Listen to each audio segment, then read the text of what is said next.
5 каналдын төз эфиринде 27 февралда Жогорку Кеңештин 7 чакырылышына Бишкек шаарындагы 2 округ боюнча өтө турган кайра шайлоонун алкагындагы кезектеги дебаттар башталууда. Саламатсыздарбы? Менин атым Гүлзат Иманова. Берүүбүз адаттагыдай эле 5 каналдын Facebook социалдык тармагындагы расмий баракчасынан дагы түз эфирде чыгып жатат. Анда эмесе бүгүнкү дебаттын катышуучулары менен тааныштыра кетсек, бүгүн биздин дебаттык аянтчага номер 27 1 май шайлоо округу боюнча ат салышып жаткан талапкерлер чакырылган. Савин Виктор Евгеньевич, Абдразакова Айжан Улановна, жана Сыдыков Урматбек Мухаммед Жусупович. Саламатсызбы, катышуучулар. Здравствуйте, уважаемые участники, телезрители. Давайте я озвучу вкратце наши условия теледебатов. Сегодня в рамках наших теледебатов каждому из вас будут предоставлены по 15 минут. Из них первые 2 минуты даются на приветственное слово. Далее мы переходим в первый раунд, где вас ждут 3 вопроса от ведущего, на ответы которых вам предоставляются 6 минут. Затем мы переходим в следующий раунд. Здесь также будут 6 минут у вас. Здесь у вас будет возможность задавать вопросы друг другу. И последняя 1 минута дается на обращение к своим избирателям. Анда эмесе мамлекеттик тилде дагы эрежелерди тааныштыра кетсем, кыскача бүгүн дебаттын алкагында сиздерге жалпысынан 15 минутта берилет. Анын биринчи 2 минутасы өзүңүздү программаңыздарды шайлоочуларга тааныштырууга берилет. Андан кийин биз биринчи раундга өтөбүз. Анда алып баруучудан 3 суроо болот. Жооп берүүгө сиздерде 6 минутта болот. Андан кийинки раундда дагы 6 минутуңуздар бар. Бул раундда сиздер бири-бириңиздерге суроо берсеңиздер болот. Жеке мүнөздө же болбосо жалпы мүнөздө да берсеңиздер болот. Жана акыркы 1 минута шайлоочуларга кайрылып сөзүңүздөрдү жыйынтыктап алууга берилет. Анда эмесе дебатыбызды баштасак, урматтуу катышуучулар. И позвольте начать наши теледебаты. Виктор Евгеньевич, начнем с вас. Первые 2 минуты. Чон рахмат. Саламатсыздарбы, урматтуу шайлоочулар. Мен Савин Виктор Евгеньевич, Бишкек шаарында төрөлгөн, өмүр бою окуу, илимий тармагында иштеймин. Экономика илимдеринин доктору, профессормун. Азыр Кыргызстанда болгон көп көйгөйлөр менен тааныштымын. Ошондуктан бул маселени чечиш үчүн мен өзүмдүн талапкерлигимди койдум. Мугалимлердин, дарыгерлердин, пенсионерлердин, студенттердин жана милициялердин кызыкчылыгына иштеймин. Бүгүн өзүмдүн программаны сунуш кылам. Здравствуйте, уважаемые избиратели. Я Савин Виктор Евгеньевич, родился и вырос в городе Бишкек. Работаю в сфере образования, занимаюсь научной деятельностью, веду общественную работу в Министерстве экономики. Я знаю причины проблем города Бишкека и Кыргызстана и могу внести свой вклад в развитие страны. Я выдвинул свою кандидатуру для того, чтобы представлять граждан Кыргызстана в парламенте. Считаю необходимым сконцентрировать внимание на сфере образования, науки, культуры, производства, строительства, предпринимательства.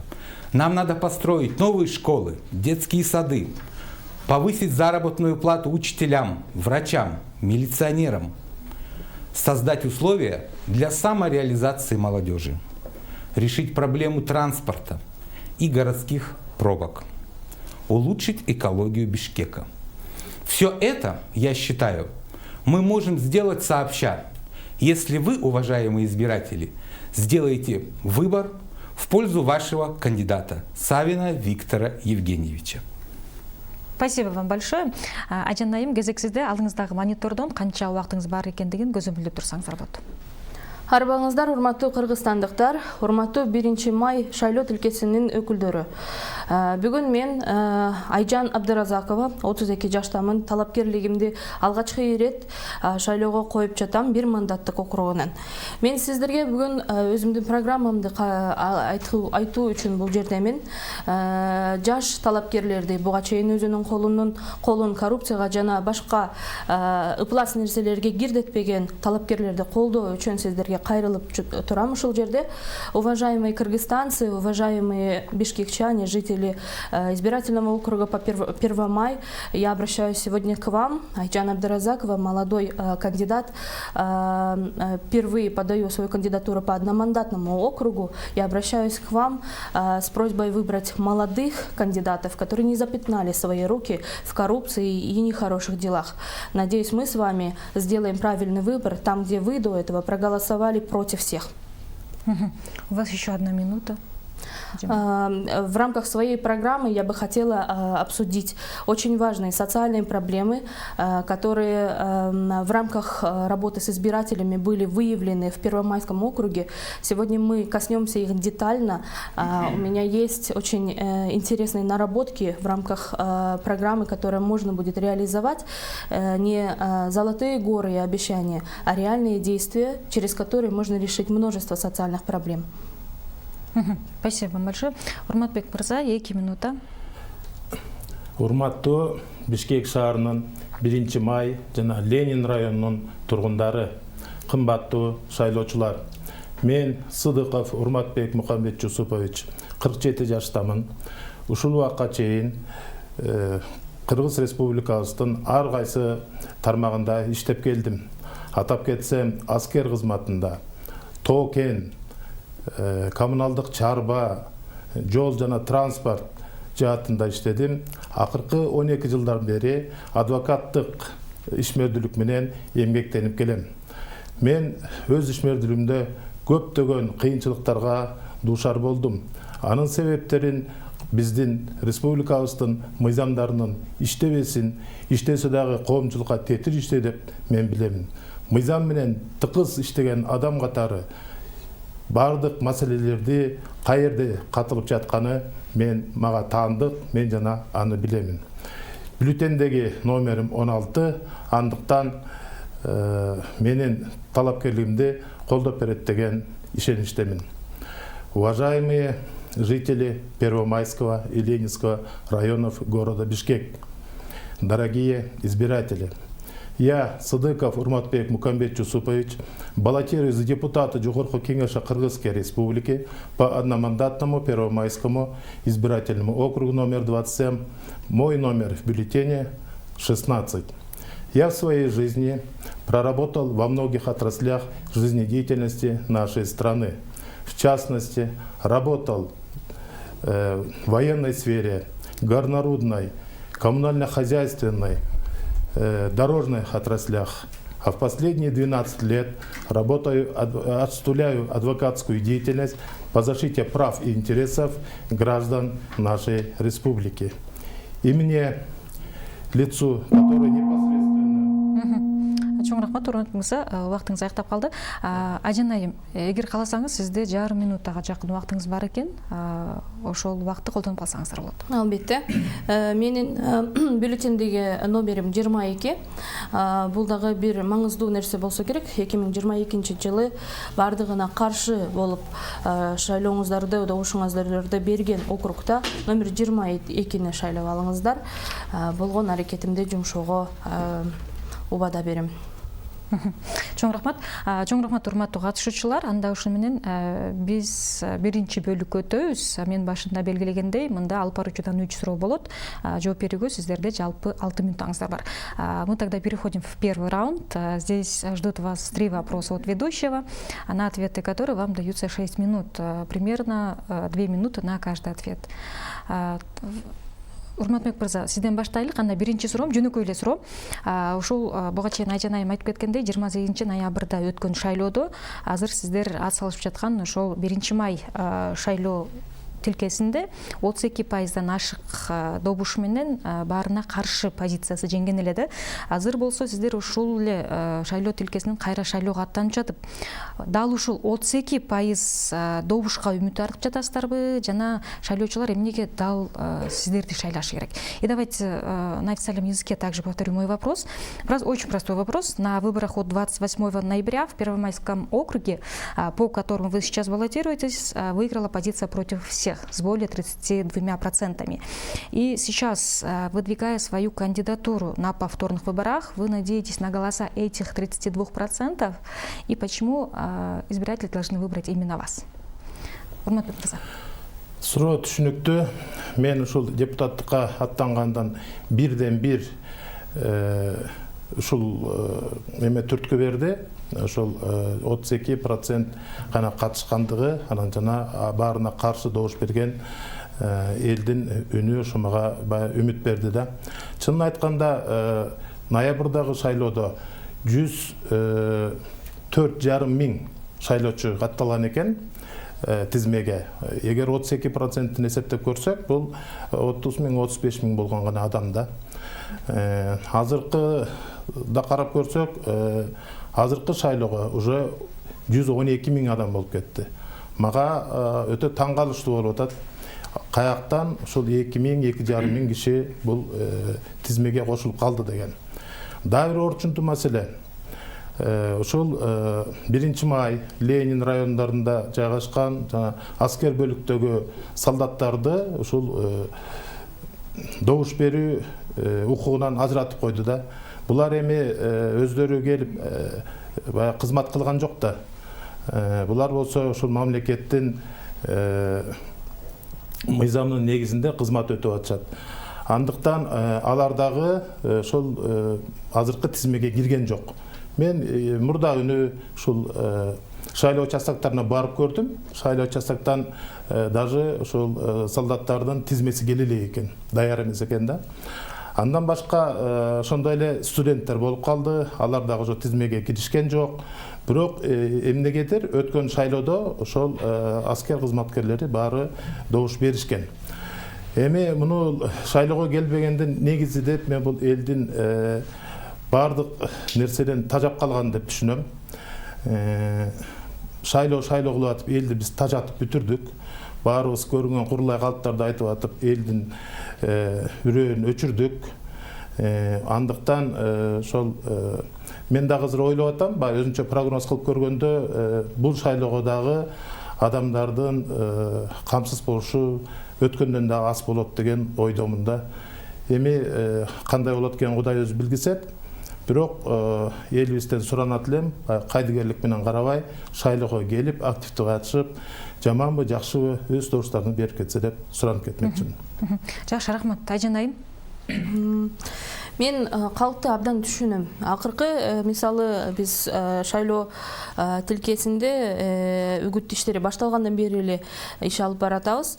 1 май шайлоо округунун чоң бир бөлүгү болгон Достук кичи районуна барсак, акыркы 10 жылдан бери ошол жердин эли элементардык пропискасы жок экен да, шайлоого укугу жок экен. Миңдеген кишилер балдары ошо 10 жылдан бери элестетсеңиз, 10 жыл мурун төрөлгөн балдар бүгүн оңго чыкты. Мектепке барды, бала бакчага барды, атүгүл бала бакча дейбиз, бала бакчабыз дагы жок экен ал жерде. Бул маселелер 32 жылдамын, мен 32 жаштамын, ошол кезден бери эле чечилбей келаткан маселелер да. Мен үчүн бул абдан аянычтуу. Анан бул жерде мен бүгүн абдан сүйүнүп атам. Чоң муундун, улуу муундун өкүлчүлүктөрү менен турат. Мен ошолорго бүгүн көп суроо бере элем.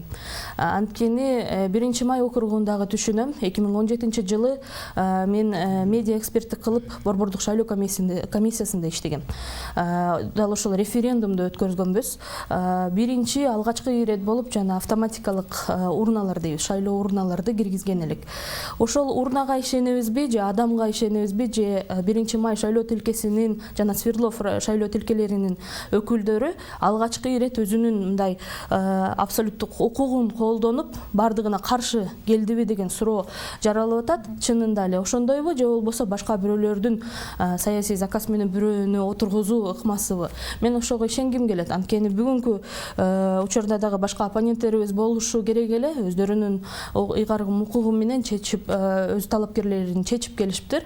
Кечөө дагы абдан кызуу талкуу болду. Мен аны талкуулап, ойлонуп көрсөм, элди түшүнбөптүрбүз биз. 20 жыл, 30 жыл мен ушу суверенитетке жеткенден баштап эле төрөлгөн баламын да. Бүгүн 32-демин.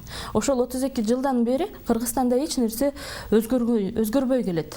такыр эч нерсе өзгөрбөй келет. Ошол эле ылай жолдор, ошол эле медициналык кароонун деңгээли төмөн, ошол эле бала бакчалар, ошол эле бүгүн билим берүү тармагынын өкүлү турат, бүгүн аскерий тармагынын өкүлдөрү турат. Эч кандай өзгөртүүлөр киргизилген эмес экен. Эч кандай жакшылоолор дагы киргизилген эмес экен. Мен калкты, элди абдан түшүнөм. Анан ошондой эле бүгүн суранып келер элем. Карапайым эл, урматтуу кыргызстандыктарым, 1-май тилкесинин жашоочулары туура чечим кылып, акылыңыз менен, жүрөгүңүз менен добуш берип туруп, бардыгына каршы болсоңуз деле ишенем. Бирок буга чейин бир жолу, эки жолу мандатка ээ болуп туруп, сиздердин районуңуздарда эчтеке кылып келбеген кандидаттарды колдобоңузду суранам мен сиздерден. Бүгүн жаш, энергияга толгон адамдарды, ошондой өкүлдөрдү колдоп бериңиздерди суранам. Жақсы, рахмат. И, Виктор Евгеньевич, этот же вопрос, выдвигая свою кандидатуру на повторных выборах, вы надеетесь на голоса тех 32% избирателей, которые в прошлый раз проголосовали против всех, и почему они должны выбрать именно вас? Чон рахмат, Гүлзадаим, абдан кызыктуу суроо. Эгерде сиз макул болсоңуз, мен расмий тил түнөм. Бирок я надеюсь не на 32% голосов, которые были протестные. Я надеюсь, что все избиратели, которые проголосовали и ранее за каких-то кандидатов, поддержат мою кандидатуру. Во-первых, почему это? Есть такая наука, которая изучает выборы. И есть закономерность, которая показывает, что если с первого раза кандидат не прошел, то на перевыборах он получает как минимум в 3 раза меньше голосов. Это общеизвестная закономерность. Второе. На сегодня мы видим зрелость избирателей. Наши избиратели, они поняли, что от их голосов зависит будущее Кыргызстана. От их голосов зависит тот, кто пройдет в парламент. Тот, кто будет решать многие вопросы, связанные с законодательной и представительной властью. Сегодня можно констатировать тот факт, что многие вопросы в парламенте решаются непоследовательно. И последовательности в принятии решений недостаточно. Ну вот, например, строительство мусороперерабатывающего завода. Сколько уже идет разговоров об этом, заключаются договора, составляются меморандумы, но ВОЗ и ныне там. То есть, получается, 20 лет мы не имеем этого завода. Получается, свалка дымит, и наша экология, в общем-то, оставляет желать лучшего. Или, например, застройка, хаотичная застройка города Бишкек. Где генплан? Почему разные здания, красивые, некрасивые, разноэтажные, построенные не по правилам, без СНИПов? Это же говорит о том, что избиратель хочет системности. И я считаю, что я как человек науки, как практик, могу эту системность привнести в парламент. Спасибо вам большое. Анда экинчи суроомду узатсам, бул рет мамлекеттик мүлктүн, мамлекеттик ишканалардын башкарылышы туурасында сөз кылгым келип жатат. Сиздердин бул тууралуу оюңуздар кандай? Буга чейин өлкө президенти дагы бул маселе боюнча бир канча ирет өз пикирин билдирип, ошол көпчүлүк ишканаларды жеке тармакка өткөрөбүз деген пикирин билдирди эле. Мамлекеттик мүлктү башкаруу фонду дагы жоюлат деген пикирин айткан. Деги эле мамлекет начар менеджер деген пикирге кошуласыздар. И вкратце на русском, на официальном также повторю мой вопрос. Что вы думаете об управлении государственной собственностью и государственными предприятиями? Президент ранее уже неоднократно высказывал свое мнение по этому поводу и сообщил, что большая часть компаний будет передана в частный сектор. Действительно ли государство плохой менеджер? И, Виктор Евгеньевич, ваш черед. Спасибо большое, Гульзат. Очень интересный вопрос. Этот вопрос интересует нас уже много лет. Вот сегодня были приведены в прессе очень интересные факты о том, что национальные электрические сети за 10 лет поменяли 13 директоров. Давайте рассуждать логически. Может ли человек, который в среднем, допустим, сидит менее года, 8 месяцев, что-то сделать для развития энергетического сектора полезное? Естественно, человек, приходя туда, он уже чувствует себя изначально временщиком, исходя из того опыта, который до этого он увидел. Государство не является плохим собственником и плохим хозяином. Плохим хозяином является бездарный директор. В советское время всегда были так называемые красные директора, которых всегда власть привечала, всегда они были на передовицах газет.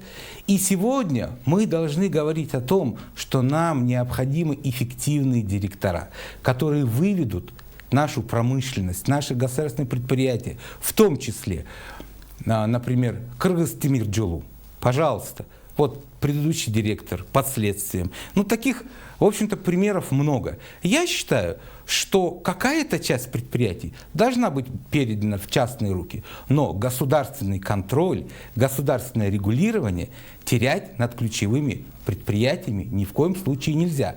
Рынок полностью не может обеспечить ни в коем мере выполнение функций этих предприятий как системообразующих в государстве. Спасибо большое. Айжан. Да, пожалуй, я соглашусь сегодня с Виктором Евгеньевичем в том плане, что в Кыргызстане действительно осталось не так много предприятий крупных, которые могли бы показать хороший результат в плане эффективности. Существует около 30 крупных заводов и 460 предприятий. Оказывается, готовясь к сегодняшнему дебату, я сегодня смотрела такие вопросы. Да, действительно, я противовес вашего мнения скажу, что государство очень плохой менеджер. На сегодняшний день существует кадровый коллапс, просто можно сказать, и это приводит как к энергетическому коллапсу, так и к сельскохозяйственному коллапсу, кризису повсеместному. Это говорит о том, что адекватные, образованные, умные, молодые люди не идут в государственное управление. Не идут, потому что нет правильных условий, нет адекватных систем отбора кадров. И да, лучше приватизировать и лучше отдать в частные руки. Я уверена, что любой бизнесмен, горящий за успех своего бизнеса, привнесет гораздо больше в развитие той или иной отрасли, нежели человек, который сидит на государственных платежах. Здесь не будет той мотивации и того интереса у государственного чиновника. Мы их уже будем называть чиновниками, как развить эту сферу. Я согласна с программой президента о том, что они постановлением президента было сказано, что приватизация, скорее всего, будет. И это будет один из лучших решений, если только не приведет к результатам 90-х годов, когда приватизация была повсеместна, но там она разворовалась, да, в конце концов. Поэтому я думаю, что с нынешними эффективными кадрами, молодыми людьми, которые действительно энергичны, могут работать, эту сферу можно развивать. Приватизация в определенных не стратегических объектах, она, я думаю, что даст хороший эффект. Спасибо большое. Урматбек Мырза. Мен мындай алып жооп берет элем да. Бул мамлекеттик мүлккө аяр мамиле, анан так башкаруу керек да. Каяка барбасак элдин баары эле бала бакча жетпейт деген маселени көтөрөт да. Алыс барбай эле 1-Май районунун ички иштер башкармалыгынын имаратын карайлы. Кайсы имаратта турат? Бала бакчада турат. 1-Май райондук сотун карайлы. Кайсыл имаратта турат? Бала бакчада турат. Мындайлар толтура көп. Мен ушул Кыргызстандын ушу 7 дубан болсо, ошо 6 дубанда иштедим да. Бардык жерлер бирдей. Мун үчүн жерлерге, жергиликтүү бийликтерге катуу бийликти коюп, ошондой эле катуу талапты коюш керек. Мисалы Бишкек шаарынын структурасын эсептеп көрсөк, мисалы 1-Май Ленин районунун акимин айталы да. Аким деген эле аты бар да. Бийлик деген эмне? Бийлик деген бюджет, бийлик деген акча. Бюджети жок, акчасы жок аким эмне кыла алат? Аким азыр жада калса больницанын башчысын ала албайт жумуштан. Районунун башын жумуштан ала албайт. Мектептин жумуштан ала албайт. Анын үчүн өзүнүн министрликтолору, профилдик министрликтолор контролдойт. Анан андай акимдин эмне кереги бар? А сіздер бұл жерден мамлекеттік мүлк жөнінде сөз болып жатады. А мамлекеттік мүлікті бізде қандай қылып қойған? Өзінчө министерствода кылды, өзінчө фондда кылды, өзінчө агентствода кылды. Эмне өзгөрүлдү? Эчтеке өзгөрүлгөн жок. Болгон жерин алса бир жерге ижарага берип коет, ижарага бир баа менен ас баада түзүп коет, баягы көз эметипчи. Атак экинчи алган акчасын ал чөнтөк алат да. Это баарыбыз кыле маалым да. Мен өзім адвокат болуп иштеп жүрөм. Көптөгөн маселелер менен мага кардарларга кайрылышат. Ошол боюнча деле өзүбүз деле биз офис алып снимать этип иштеп жүрөбүз да. Бир баага түзөсүң, экинчи баасын чөнтөккө бересиң. Анан мамлекет менен эч кимдин эч кандай иши жок. Мүлк менен эч кимдин эч кандай иши да жок. Ошон үчүн таланып тонолуп калып атат. Эми бул мындай кыска убакытта анын баарын айтып өтүш мүмкүн эмес болуш керек. Бирок менин оюм боюнча жергиликтүү бийликтерге жакшы укуктарды берип, ошондой эле талаптарды коюш керек. Андан кийин мүлккө өтсөк болот деген ойдомун. Жакшы, рахмат. Анда эмесе, урматтуу катышуучулар, үчүнчү суроомду узатсам, эми бул ирет сиздер ошол Борбор калаадагы бир мандаттуу округда чыгып жаткандан кийин, ошол округда жашаган жашоочулар да кызыгып байкап жатат болуш керек биздин талкууну. Ошол боюнча суроо узаткым келип жатат. Сиздер ар бириңиздер учурда ошол шайлоо алдындагы үгүт кампанияңыздарды кызуу жүргүзүп жаткан учур. Анан жолугушуучулар менен, шайлоочулар менен жолугушуу өткөрүп жатасыздар дегендей, ушул жолугушуулар учурунда жашоочуларды эмне түзүлтөт экен, эмнени өзүңүздөргө белгиледиңиздер? Ушул боюнча айтып кетсеңиздер. И на официальном также озвучу. Вы все сейчас ведете активную агитационную деятельность. У вас проходят встречи с избирателями. И что их волнует? Что волнует именно жителей Первомайского района и отдельные участки Ленинского района? Да? Вот Урматбек мырза, сиздин кезек экен, сизден баштайлык. Эми үгүт иштери менен албетте ушул округдун ичинде айланып элдер менен жолугуп жүрөбүз. Эми бир чети баягы шайлоочуларга барганга уялып деле калат экенсиң да. Баягы эле аз эл ишенбей калган, эч ким ишенбей калыптыр. Баарыбыз эле баягы курч маселелерди коюп алып эле колубуздан келеби, келбейби, жөне тиги бала акча салып берем, эртең смогту тазалап салам, эртең жолдорду оңдоп коем деп деле баягы куру баталарды берип атып, ушул элди ушунча иренжитип бүтүп турбуз. Андан абдан эле кыйын болуп атат. Элдер чыкпайт. Азыр өзүңүздөр билгендей азык түлүк кымбат, элдин баары баягы кара курсактын артынан гана баягы эмгектенип иштеп жүрүшөт. Аябай элдин мисалы коом менен деле башка мындай саясий иштер менен деле алыстап калгандай да. Баягы союз кезинден мен ушу союз кезинде тарбия алып, союз кезинде өскөн жүгүн мен аябай сыймыктанам. Ошол кездеги ушул адамдар, ушулар баягы мурунку калыптанып калган баягы фундаменти күчтүү адамдар. Чоң рахмат, убактыңыз аягына келип калды. Анда эмес, урматтуу катышуучулар, ушуну менен биз биринчи раундубузду аяктайбыз. Алдыда экинчи раунд. Мында мен айтып кеткендей, сиздер бири-бириңиздерге суроо берсеңиздер болот. Суроолорду жеке мүнөздө же болбосо жалпы мүнөздө да берсеңиздер болот. Эскерте кетчү жагдай. Кечиресиз. Жооп бериш элек. Кечиресиздер. Ооба, мен кечирим сурайм, Айжан айым. Ооба, менден кемчилик кетип калды. Айжан айым, сиз жооп бере элексиз. Виктор Евгеньевич тоже не ответил. Я поспешила, извиняюсь. Элдин абалы негизи кейиштүү, аянычтуу. Акыркы учурда азык түлүктүн баасынын өсүшү, экономикалык жана энергетикалык кризистин натыйжасы көрүнүп эле турат. Элдер менен сүйлөшө келгенде эле канча бересиңден башталышат экен. Же болбосо мен ушул аябай кейитти да негизичи. Буга чейин бардык шайлоо талапкерлер акча бергенге көндүргөнбү? Же болбосо элдин абалы ушунчалыкпы, 1000 сом, 2000 сомго добушун сатууга даярбы? Мен сиздерге кайрылат элем. Урматтуу 1 май шайлоо тилкесинин жашоочулары, добушуңуздарды сатпаңыз.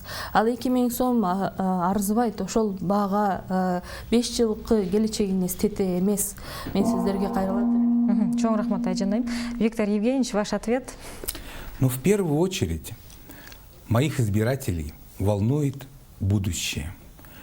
Волнует будущее их детей, волнует, какое образование они получат, какая заработная плата будет через некоторое время, кем станут их дети, какие будут цены на товары, на услуги, на продукты.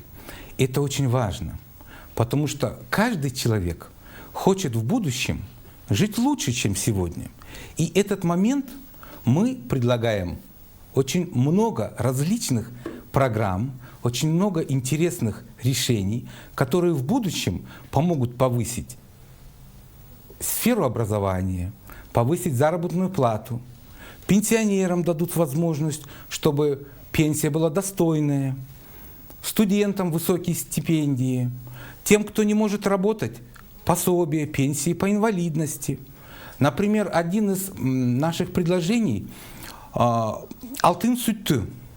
Раз кумтор наш, при рождении ребенка можно условно начислять каждому родившемуся, например, энное количество граммов.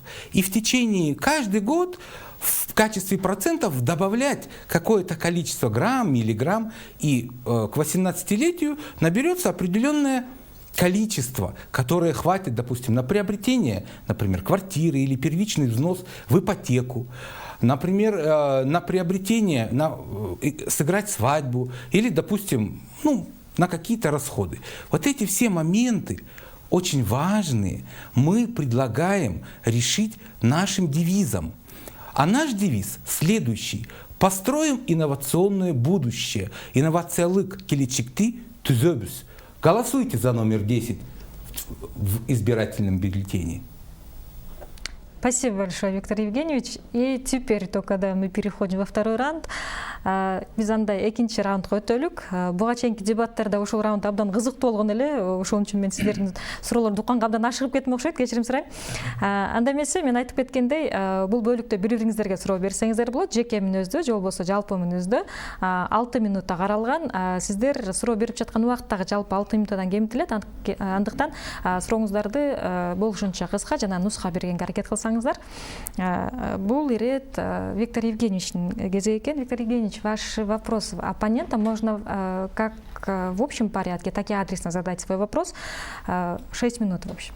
Спасибо большое.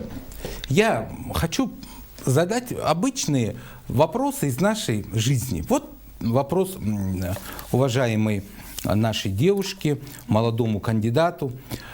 Сегодня мы все видим курс доллара в обменках, продажа 84,9. И мы знаем, что с начала года Нацбанк продал уже достаточно большую сумму для поддержки СОМа, да? Порядка 600 миллионов долларов. Это огромная сумма для Кыргызстана, для Нацбанка Кыргызской Республики. Это очень много.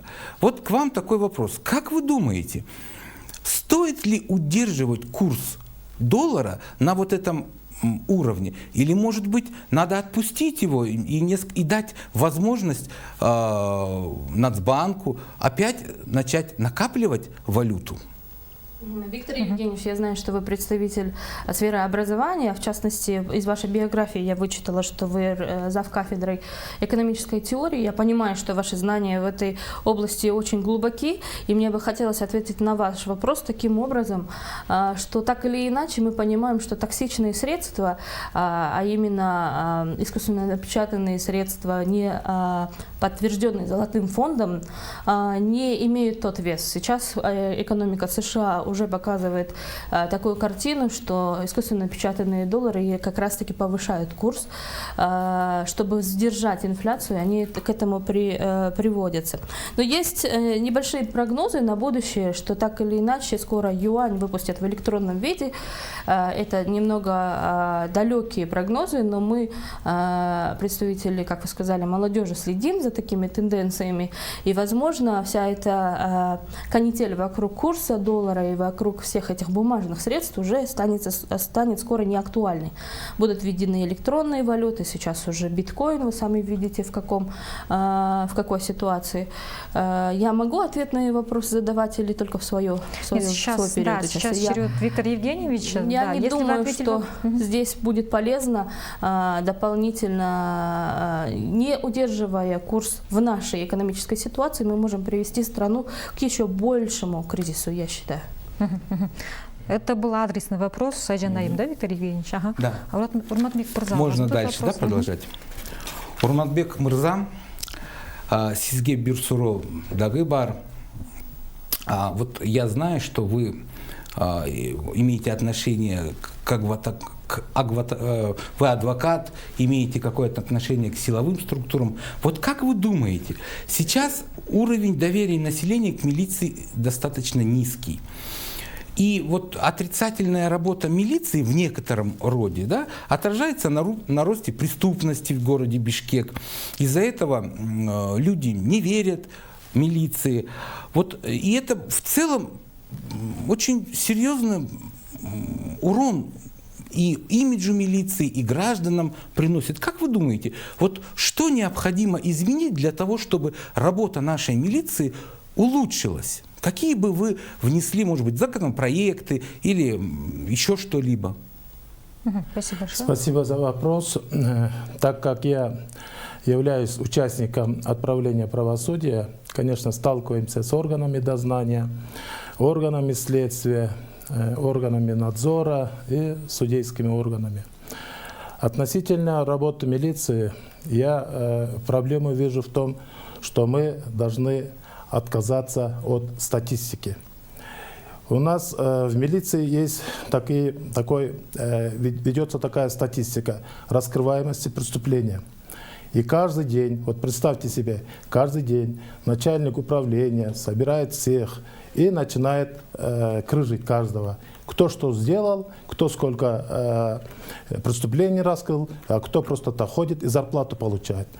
И после этого каждый сотрудник уходит и ищет себе, как бы говоря, клиентов, да, можно сказать, или первого попавшегося, чтобы пополнить свой план перед начальством. Да.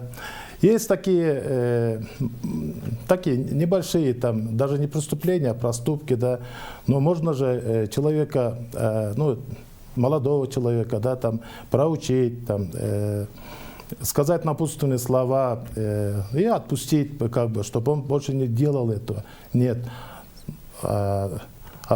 Их возят в РОВД, регистрируют, возбуждают уголовное дело.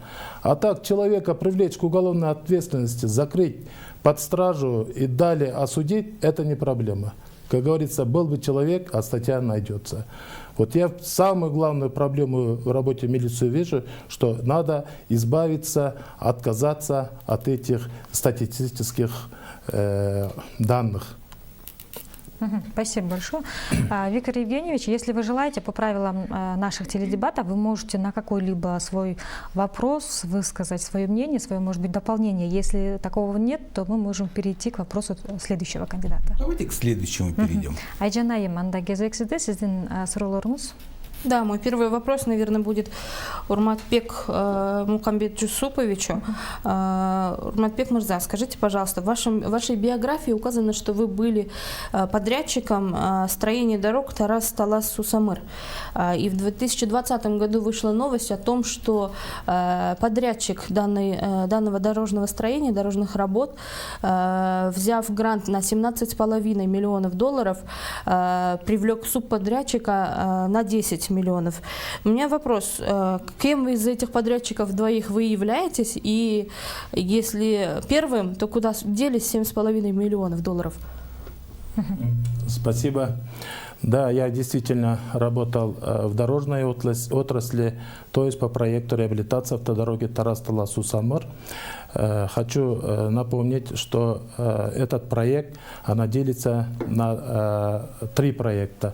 Это первый проект от 0 километра до 52-го и 52-го дальше и дальше. Да. Я работал вот в первом проекте, это начиная с автодороги Бишкек-Ош и заканчивая 52-й километр, это Талдыбулак, там дальше там какое-то село, конечно, извиняюсь, я забыл сейчас. Этот подрядчик являлся турецкой компанией Кайоглу Эрташ. Она выполнила все свои поставленные задачи. Чьим представителем вы как раз являетесь, в биографии написано. Да. Я в этой компании работал. Сперва работал инженером по контролю качества, потом уже менеджером по закупкам. Но первый проект, она завершена, она сдана в эксплуатацию, провели кыргызская сторона в лице Министерства транспорта и дорог, приняла на свой баланс и сейчас эксплуатируется со стороны Министерства транспорта. Можно дополнительный вопрос? Вы являетесь все-таки грантополучателем этих 17 миллионов долларов или нет? Именно вот турецкая компания. Вы, наверное, вы уточните, это к какому проекту относится? В 2020 году было принято решение по дороге, что идет разбирательство по сей день. Я просто уточняю, вы там работали, наверное, вам больше знать. Я работал с 2007 по 2010 годы. Вы, наверное, говорите уже второй и третий проект, потому что сейчас действительно есть свои проблемы и идут судебные тяжбы. Будем понимать, что вы гордитесь своим рождением в Советском Союзе, и вы были представителем именно таких, скажем так, лакомых мест, оказывается, работали в таких местах Тарас Усамыр, Кыргыз-Алтын, да, непосредственно в горнорудных добывающих. Что вы сделали для того, чтобы там не было коррупции? Какие вы работы, вот именно как представитель старшего звена, старшего поколения, сделали для этого? Мне дополнение возможно, да, это сделать? Да, я горжусь, что вырос и получил воспитание, но имейте в виду, мы выросли в советское время, а когда уже развалился Союз, мы уже как бы остались на улице. И я работал не в руководящих должностях, я работал обычным рядовым человеком, да. Мои обязанности, такие борьба, она не входила. Тем более, да, действительно работал в системе Кыргыз-Алтын, в дорожной отрасли. Я понимаю суть вашего вопроса, потому что там крутятся большие деньги.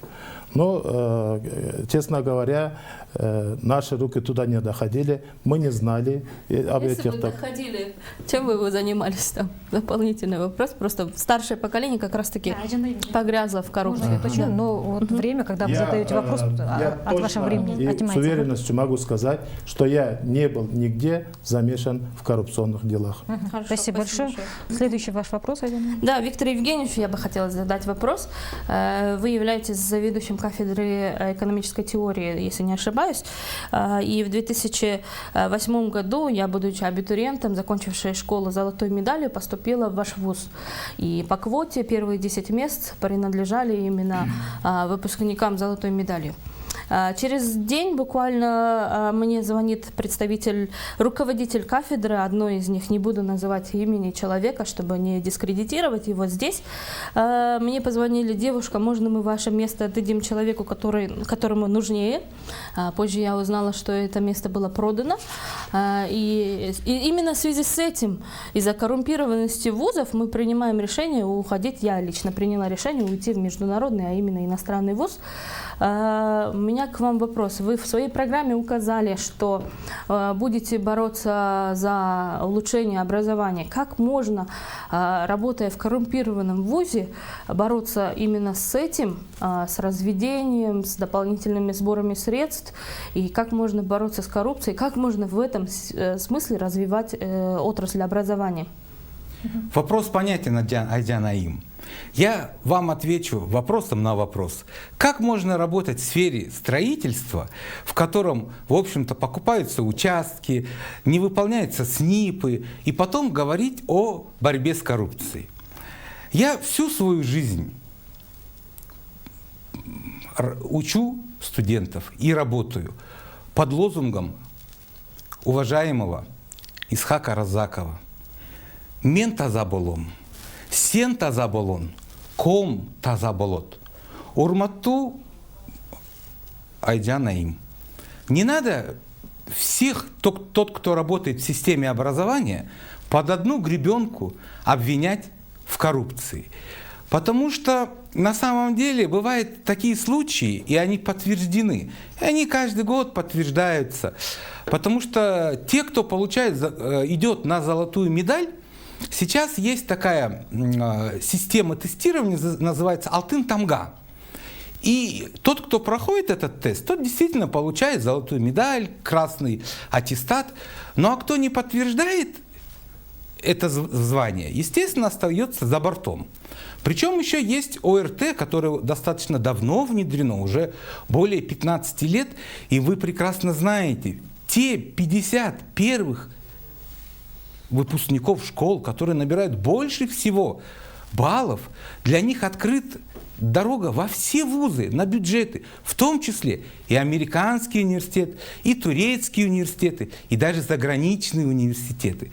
Поэтому, уважаемая Диана Ханум, я очень вам, конечно, сочувствую, что вас не взяли на бюджет, когда вы закончили. Но, наверное, на то были какие-то веские причины, о которых вам сообщили, но вы пытаетесь сейчас их перевернуть. Спасибо. Хорошо. Спасибо большое именно за педагогический ответ. Спасибо. Анда кезек Урматбек мырзада, сизден суроолоруңуз оппоненттериңизге. Уважаемый Виктор Евгеньевич, Айжан Улановна, у меня, вот я вижу, вот вся проблема наша, то, что мы разделились на регионы, то, что мы делимся, то, что общество так разложился, можно сказать, да, если грубо так сказать. Во всем виноваты выборы. Вот мое мнение, мое видение. Не кажется ли вам, что, не деля народ, простой народ, из каждого района, несмотря на их численность, на их территории, избирали по 2 депутата, а не идти партийным списком? Вот я хочу услышать ваше мнение относительно, как вы смотрите, если мы откажемся от выборов по партийным спискам. Потому что уже жизнь сама доказала, что партийное управление, она еще рановато для нашего общества. Это общий вопрос. Да, общий вопрос. Айжан Айымбековна, начнем с вас. Согласна с вами абсолютно, что действительно этот формат выборов, он приводит к тому, что покупаются места в списках. Этот формат выборов приводит к тому, что в парламенте сидят необразованные люди, в парламенте сидят люди, которым нужно быть там для других причин, а не для того, чтобы работать для народа. Но и другой момент, одномандатные или двумандатные выборы по регионам, они тоже себя не очень показали. Именно в Первомайском районе когда-то был избран один из депутатов, имя которого не буду называть, которым сейчас в районе слышать не хотят. Вот я работу веду, и говорят, только не опять, если ты нас подведешь так же, как и сделала это она, не будем называть конкретно, потому что у нас всего 2 женщин, поэтому я считаю, что и этот сегмент, он не дал правильные результаты, не вижу, чтобы депутаты, которые избрались от определенного района, работали непосредственно для улучшения жизни и условий в своем районе. И я думаю, что здесь должен быть комплексный подход. Он должен включать оценку кандидатов по психологическим показателям. Существуют элементарные современные тесты АДИЗИСа, которые говорят о их потенциале, брать коррупцию или не, брать взятку или не взять. Вот к этим тестам можно прибегнуть, чтобы усложнить саму специфику отбора кандидатов и политиков. Таким образом мы могли бы отбирать действительно более человечных, более... Спасибо большое, Айжан Айымовна. Ваше время завершено. Виктор Евгеньевич, ваш ответ. Чонрахмат Урматбек мырза абдан акылду суроо. Я против отмены выборов. Я считаю, что выборы – это есть возможность выбрать из многого что-то одно, то, что в данный момент более нужно. Дело в том, что люди разные. И если говорить, допустим, о Кыргызстане, и кыргызы тоже разные. И в одном районе живут разные люди, представители разных племен, например, представители других национальностей. Вот я, например, на выборы поставил, я русский человек. А как тогда с другого района выбирать, кто должен идти? Например, кыргызы или узбеки, или, может быть, русские люди. Вы неправильно поняли. Я, подождите, закончу мысль. И я хочу сказать так. Дело в том, что когда мы, например, заказываем обед, мы так переплелись. И когда мы, например, заказываем обед, мы можем взять борщ с борсоками, а на второе – плов. И это наш выбор. И потому что сегодня нам так захотелось. А завтра мы на обед возьмем шорпо и бишбармак. Поэтому, уважаемые избиратели, я считаю, что тот выбор, который вы сделаете, это самый правильный выбор. И вы изберете именно того человека, того кандидата, который наиболее полно отвечает вашим чаяниям, вашим желаниям, вашему видению будущего. Дело в том, по моему мнению, что сегодня, видя вот это протестное голосование, люди точно знают, кто им нужен. Те несколько человек, которые выставляли свои кандидатуры, были отметены населением. И сейчас населению предоставилось более 25 кандидатов. Пожалуйста, выбирайте. Вот представитель молодежного движения, вот представитель силовых органов, вот адвокат, вот, например, профессор. И каждый предлагает свою программу, свои услуги, свои условия и свои вещи. Спасибо большое. Урматбек мырза, қаласаңыз ушул эле сурооңуз боюнча өзүңүздүн пикириңизди билдирип кетсеңиздер болот. Сизде жарым минуттай убактыңыздар бар экен. Урматтуу телекөрүүчүлөр, менин оюмда айыл-айылда, жерлерде, райондордо тынч жаткан элди кыйнабастан, алар эптеп өз оокаттарын кылып аткан элди дагы бөлүп отурбастан ушул партиялык шайлоодон баш тартууну мен сунуш кылат элем. Себеп дегенде бир убакта болгон, мен санап чыктым эле да, бир райондон 11 депутат болгон убакыттар болгонда. Ошондуктан ар бир райондон 2ден депутат шайласа, онда 44 район бар экен, 88 бул нормалдуу көрсөтмөк болуп туруп мен эсептейм. Чоң рахмат. Урматтуу катышуучулар, анда ошон менен биз дебатыбыздын эң акыркы бөлүгүнө келип жеттик. Сиздердин ар бириңиздерде 1 минуттан убакыт болот. Бул 1 мүнөттө сиздер сөзүңүздөрдү жыйынтыктап, шайлоочуларыңыздарга кайрылып алсаңыздар болот. И, уважаемые участники, у каждого из вас по 1 минуте вы можете обратиться к своим избирателям. Бул кезек Урматбек мырзада экен, сизден баштайлык. Урматтуу телекөрүүчүлөр, урматтуу шайлоочулар. Тилекке каршы убакыт абдан аз болгондон ойлорубузду так айтууга мүмкүнчүлүк жок экен. Эми айта берсе арман көп. Каяка барбасаң жердин барында проблема. Мен ал проблемаларды жогорку кеңешке депутат болуп калсам эле чечип берем деген сөздөн алысмын. Мен ушул мыйзамдар менен тыкыз иштеген адам катары ошол мыйзамдарга өзгөртүүлөрдү, толуктоолорду киргизип, анан элдин жашоосунун жеңилдешине чоң көмөк көрсөтүп, өз ишмердүүлүгүмдү жүргүзүп, жанагы элдин астында маанайым таза болот деп ойлойм.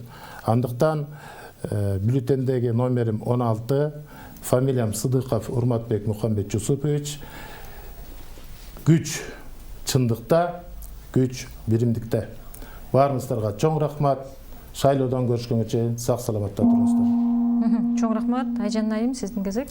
Урматтуу шайлоочулар, мен сизге дагы бир ирет кайрылып, акылыңыздар менен, жүрөгүңүздөр менен жаштарды, энергияга толгон адамдарды шайлап бериңиздер. Буга чейин коррупцияга малынбаган жана жаман окуяларга байланышпаган жаш кандидаттарды шайлап бериңиздер.